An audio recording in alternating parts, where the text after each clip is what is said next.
Hello and welcome to the second episode of No Filter. And the whole point of this is we can allow people to be honest and themselves in every way. So we will have some really very interesting people over the coming months and years to interview.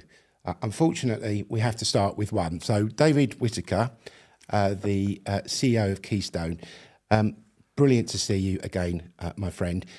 Would you just give me and give our audience perhaps 20 seconds talking about yourself for people who don't know you? So I fell out of school in the summer of 1976 with an indifferent bunch of A-levels with a year off. And I was going to go Sheffield to read civil engineering. And I found myself in the army 6 months later, and I stayed there for 10 years before I came out and joined the mortgage industry in 1987, at the point when it was really exciting and it was really growing.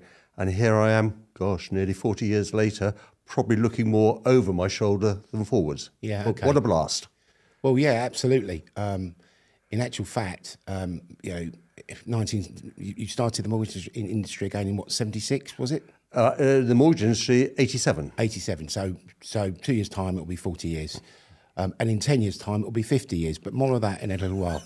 So you're a hero. At this time of year, it's particularly important to call that out.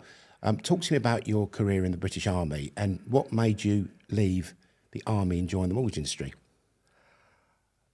So in the early days when I was in the Army, we had a clear purpose. We were serving in Germany to keep what was called then the Warsaw Pact at bay. And it became quite obvious as the Berlin Wall came down that the requirement for that was changing. I'd had a good run for 10 years, but you could see that we were going to downsize the military forces across all three branches. And I thought, I don't see a future here for people like me. And I looked at my peers and thought, some of these boys and girls are really very, very good at their job. So at some point I knew I'd get pushed to one side. So I jumped, but I had a blast, fantastic jobs, dived on the Mary Rose, probably was responsible for that bit that didn't go so well in the summer of 82. I had the great privilege of working for who is now our current king, who was then the Prince of Wales, twice in that time. And I'll put it on record now, I think people underrate him at their peril. He exhibits soft power in an extraordinary manner, and he's been so right on so many things. But it was a 10-year blast, and I came out, and I was really fortunate to join John Charcoal. So were you one of those chaps that dived when the crane collapsed on the Mary Road and the girdles collapsed onto it? Was that you? Well, I'd left by that point, but we were responsible for putting it in. Yeah. And I've dined out on that for about 30 years. Royal Engineers, right? Yes, I was Royal Engineers. I ran a specialist diving team in Germany as part of my regimental duty, and we were hauled back in 82 because there's something called the Falklands War going on. Yeah, I remember it. And all my UK friends had gone south, so we got hauled back from Germany. And we rushed to get the job done because eventually NATO discovered what we'd done, and we were unceremoniously hauled back to Germany because we were a frontline unit. But in that 8 weeks, we did a lot of the work on it. And probably it could have been done slightly better, but time wasn't on our side. And talking about military careers, your daughter's now in the British Army. Sandhurst? She did Sandhurst during COVID. She's been in 16 Air Assault Brigade and been to interesting places. She was in Turkey when they had the earthquake 3 years ago now, living out in the open for 4 months, and it was -8 degrees at night, providing medical resources. She also served with another infantry battalion, but now she's a staff captain down in Warminster. As parents, we're all proud of our children, aren't we? But those are obvious highlights I can see in her career. When I see her on parades, as I saw the other day, she had 3 medals up there. I thought, that's proper, that's grown up.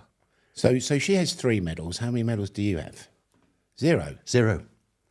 So I was in an area of conflict, but we were in a government of the day that chose not to recognise, A, the conflict, and B, give us a medal. And back in those days, there was one simple medal you got unless you did something incredibly rash or brave, and that was referred to as the General Service Medal. And it was a green and purple medal. It's much beloved. And each time you went to another theatre of war, you got an extra bar on it till you got to 5. But the government of the day, which I have to say wasn't a great government, it was in its declining years, said, no, we're not recognising this conflict. And we all went, yeah, well, something did happen here, but we didn't get one for that. And of course, in Germany in those days, you didn't get it either. Well, you've had lots of awards and industry medals, so you've kind of made up for it. So, no sympathy there too much about that.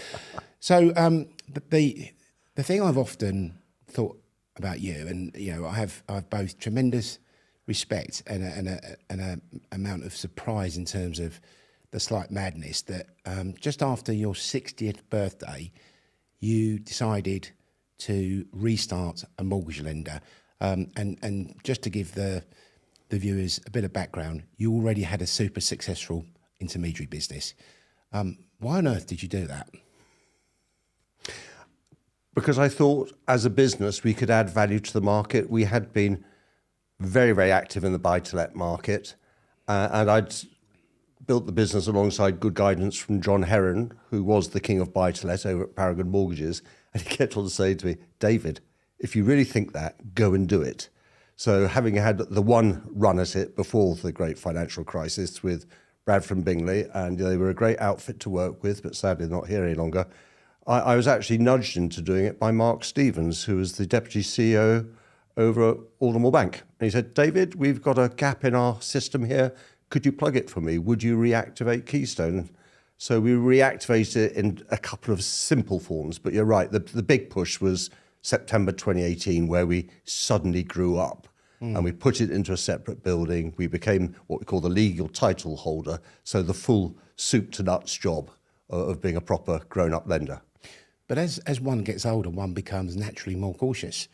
But as you got older, you seem to go the opposite. So why? What was it? Unfinished business? Was that a last dance, a last hurrah, to use a military expression? What was it? What made you do that? I think it was a genuine sense that there was unfinished business. Yeah, we thought we could add something of interest. And I'd watched some amazing buy-to-let lenders come forward, and some have done incredibly well, and others just quite haven't got there. I thought, do you know what? There's still a gap. And I thought we could drop into that and do something that was a bit fun and be passionate about the delivery to brokers and to their clients, who ultimately become our borrowers, and really build a construct around that. So it's not about being the biggest, it's about doing something and doing it really quite well so that people like to work with us and we like to work with them. So let's rewind to a particularly challenging time in both our careers, 2008 to 2010. And we were all struggling. How far were you as an individual and as a business to say, I'm just going to give up, I'm just going to walk away from this, this is too much? Gosh, it was tempting, wasn't it? It was brutal, because it wasn't a recession in the sense that the country at large would understand it. You see a recession coming 6, 9, 12 months off.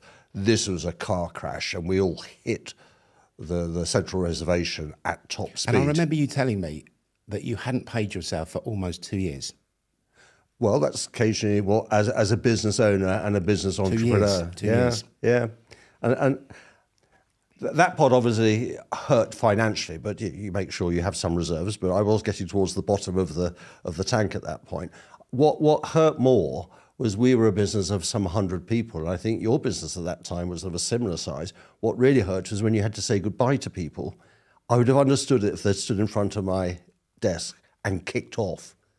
But they all said thank you very much and wished the people that were left good luck. Yeah. And that was very kind of them, but gosh, it was so painful to absorb. So the saying is the first cut is the deepest. It's not. Every cut when you had to do that was deep. And actually the longer it went on, the bigger the cuts you make, they become even harder, right? Yeah.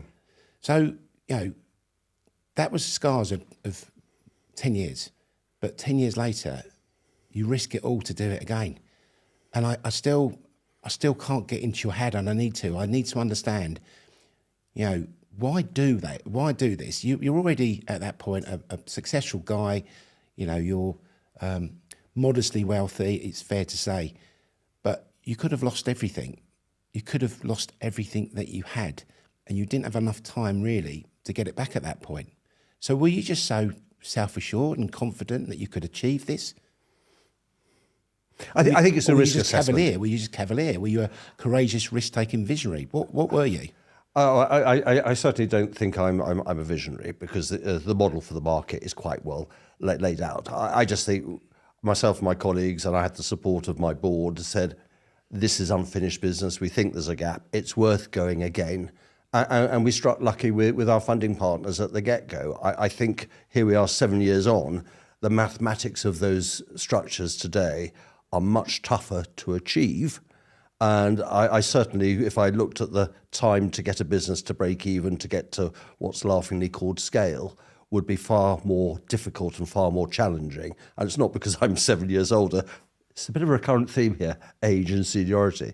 I think today it's a much more challenging equation. Yeah, I mean, we talk a lot about your age, but it's not for comical value. It's a celebration because, you know, at this age, stereotypes tell us you'll be playing bowls or going on cruises, or, which I do clearly, or play bridge or go for nice country strolls and pub lunches.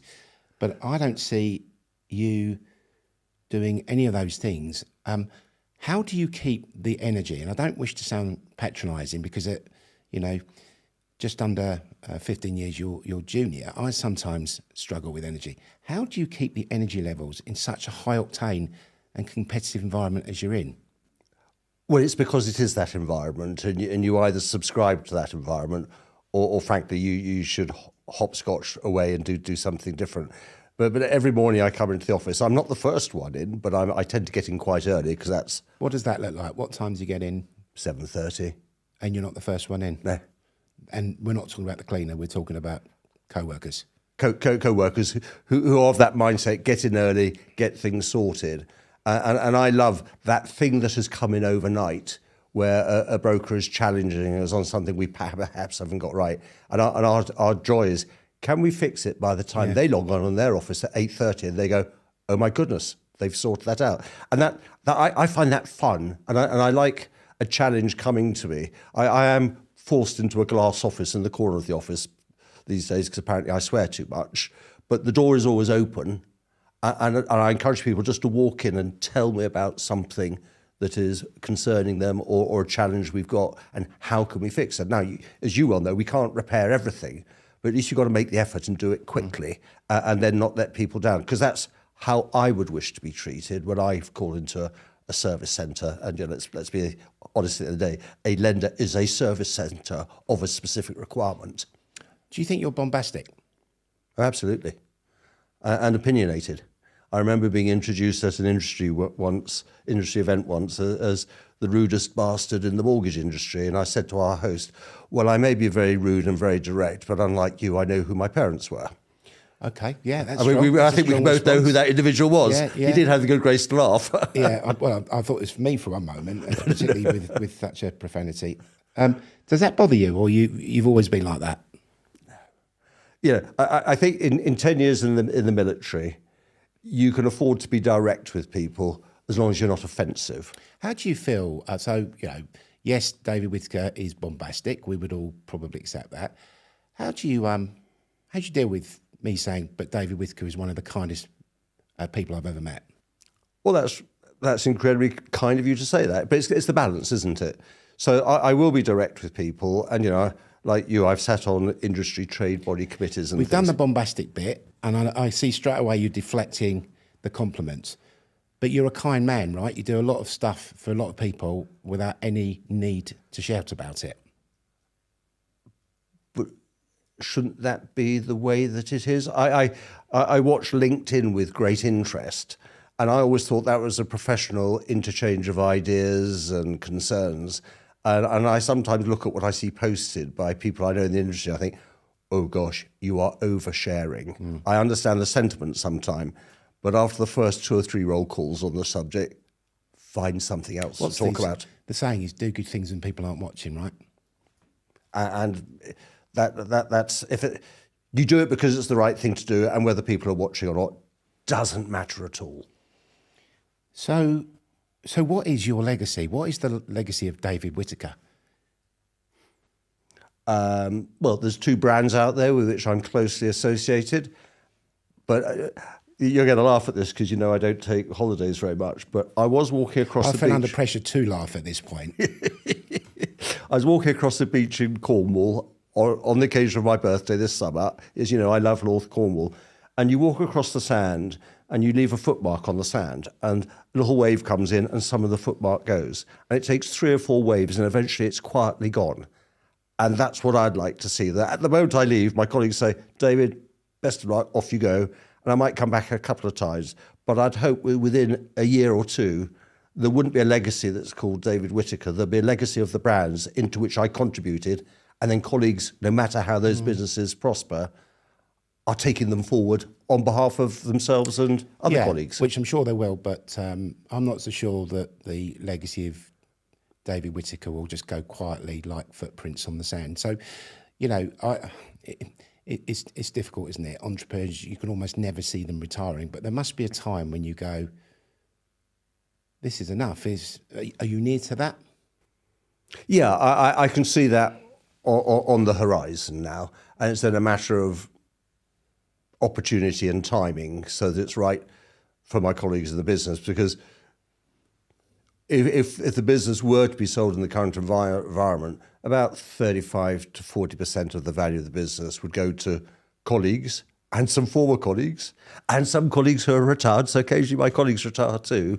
And there's a small cohort of them who've been retired a few years now who were in the original brokerage business, but they also, because of our structure, have shares in the lending business. And apparently they meet for lunch once every 6 months. And the first topic on the conversation, well, perhaps the first topic is who's paying the bill. The second topic is, when's Whittaker going to get us a sale? And my response is that, well, guys, you're getting dividends, and we pay dividends quarterly, so we treat it like a trust. We give regular income. I say, well, I could get you a price, but you wouldn't like the multiple. Trust me, I'm going to try and get the best for everyone. Yeah, you just look after yourself there. That will... Yeah, absolutely. And my bank manager, who would like me to answer the same question. So we talked earlier about 8 to 10.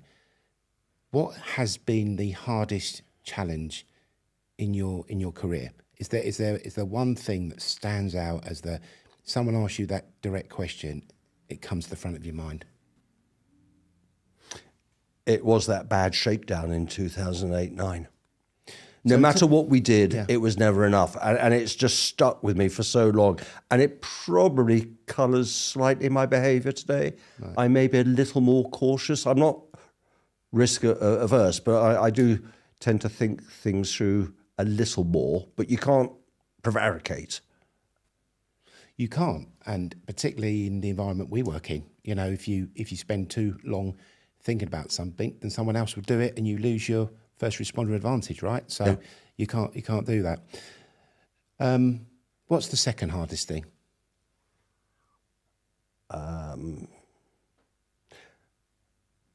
There's always a cost to being an entrepreneur. You are driven. Go on. You work stupid hours. So I regret to this day that my first marriage didn't run the course. And hands up, neither of us had let each other down in the marriage, but I let down my wife and the kids in not being available as much as I should have done. And you know, we actually, after you get over the necessary steps, we are now good friends, and we talk regularly, and we attend family events together. So I'm on good terms with her. But that is my regret, that if you are an entrepreneur, you do tend to focus too much inwards. And I look at the next generations of entrepreneurs coming through. People like you and I, we will probably have one spin of the wheel because that's the accepted norm. This new generation coming through may even do it 2 or 3 times. And my big concern is that if we work in an environment that is hostile to them, i.e. this government or successive governments punches us too hard, when they get to their second or third journey, they'll go and do it somewhere else because they'll be attracted elsewhere. And if I had one message to governments and civil servants, is it's not what they do first time round, it's when they're on the second or third spin of the wheel. That's when you need to lock them into this country in a positive and benign manner rather than a vindictive taxation manner, which I think they will now step away from. But I'm almost I'm almost too old to move away. We've done pretty well to stay off politics until then, actually. So I'm just going to bring you back off your Kentish coastline and bring you back here for the moment. A 21-year-old David Whittaker certainly would have had a full head of hair, I'm sure. Would have been a handsome man. The slightly older than 21 David Whittaker, what advice would you give that 21-year-old now if you had the ability to go back? You've got 2 ears and 1 mouth. So listen more than you speak. Are you a good listener? I hope I am, but I do probably give it quite a lot of the mouth part as well.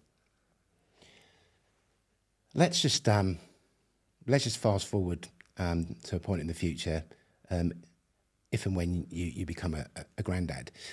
So, what would be your greatest fear for that future grandchild?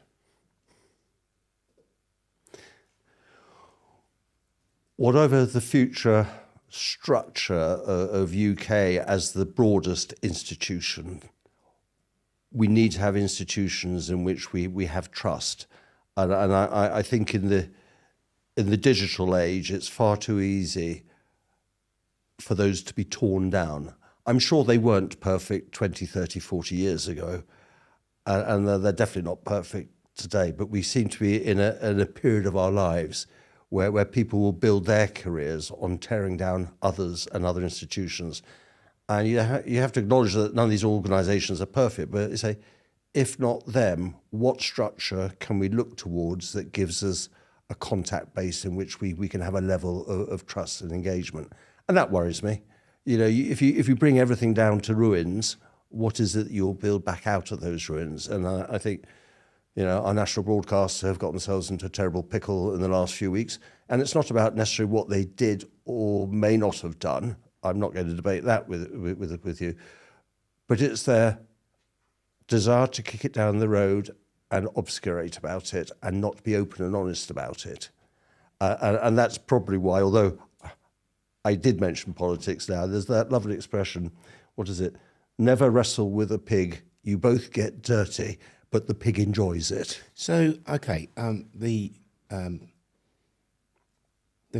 future. I mean, you've got strong opinions. You're not afraid to share those. You have you believe in what you say, which whether people agree with you or not, you've still got a voice.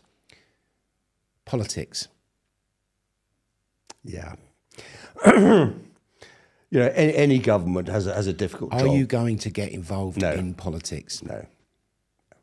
I think, you know, despite what we may or may not see in recent governments or current governments, is there are still lots of good people on the back benches of all parties. It's encouraging them to get to the front and do good work. You know, you and I have been around long enough to see great politicians within all the parties who've probably sat towards the back. You know, I think of people like Frank Field, who sadly has now died, I think, who was a Labour MP, but did a lot to sort out the pensions industry, and he did it in a good manner. And it didn't matter that he wore a red rosette rather than a blue, orange or green one, but a thoroughly decent man. And there would be people in the other parties, I'm sure, who are the same.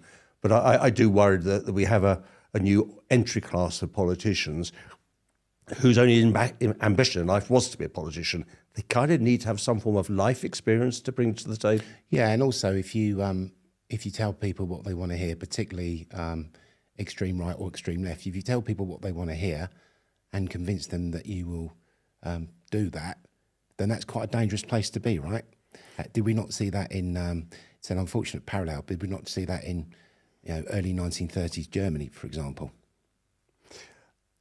Yes, I think if you go back to the real origins of that, was the successful Allied powers in 1919 excessively punished Germany. Yeah. And they created the ingredients where there would have been a touch paper at some point, and it would either have been Adolf Hitler and his people or the extreme left. But you start talking about, race, and you start talking about people in society who don't contribute, and then you do breed a society largely of hate, right?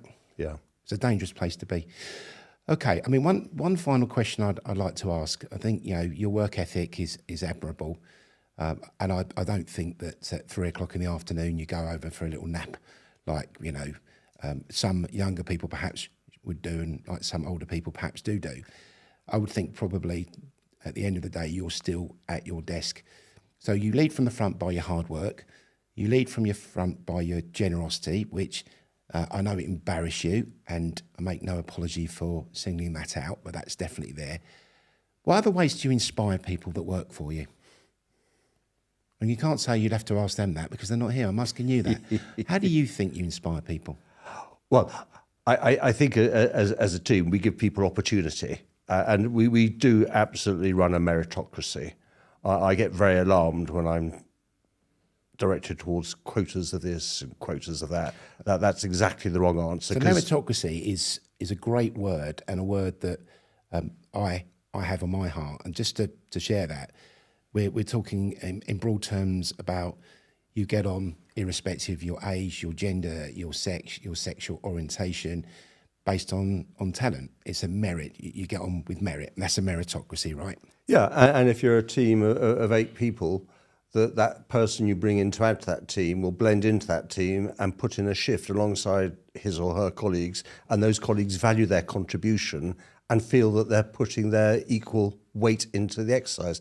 And then at that point, I'm blind. Well, I'm getting blind anyway, but I'm blind to where they came from, what their background was. And yeah, we've had some, like, I know you guys have done great things on apprenticeships, and we do it to a lesser extent, but we've had some people turn up in the office for quite modest jobs, and we think, oh my goodness, the education system didn't work for them. And you just light a fire on them, and you're going to spend the next 3 years just trying to hold them back slightly, but give them enough rope to charge forward. And, and I look at 1 or 2 of those people who've been kind enough to stay with us for 6, 7, 8, 10 years or more, and I think, oh, wow, I'm so pleased to be able to sit alongside you, and my colleagues have helped you grow. Gratifying. It's almost the same. It's slightly different, but it's almost a similar feeling to seeing your own children grow up, isn't it? And to do amazing things off their own back and think, okay, I played a small part in that. Yeah. And we're going back to my time in the Army is a bit more brutal about that. They give you a posting order every 18 to 24 months. They might indeed even increase your rank if they've got a sense of humour. And they just throw you into a job, and you jolly well had to get on with it. Now, I think we have a better way of doing that in civilian life and in the mortgage industry. But you do have to push people somewhat. You have to get them outside their comfort zone and say, don't worry, there is a safety net here. But if I don't push you a bit, you're still going to be sitting at that desk doing exactly the same job, or with one of my peers in another 5 years' time. And we think as a business, you're better than that. So do you know what? We're just going to give you a bit of a nudge, but we're not going to let you fall flat on your face. Very, very good. And you do meritocracy because it's the right thing, not because someone tells you you've got to do it, right? It's a culture. It's embedded in culture in you, and therefore it's embedded culture within your businesses. Yeah. Okay. Thank you ever so much for your time, David. It's been a real pleasure. And thank you, Major. Thank you very much, Rob. Well, hopefully you found that as enlightening and informative as I did. Thank you for listening or watching, and I very much look forward to your company on future episodes of No Filter.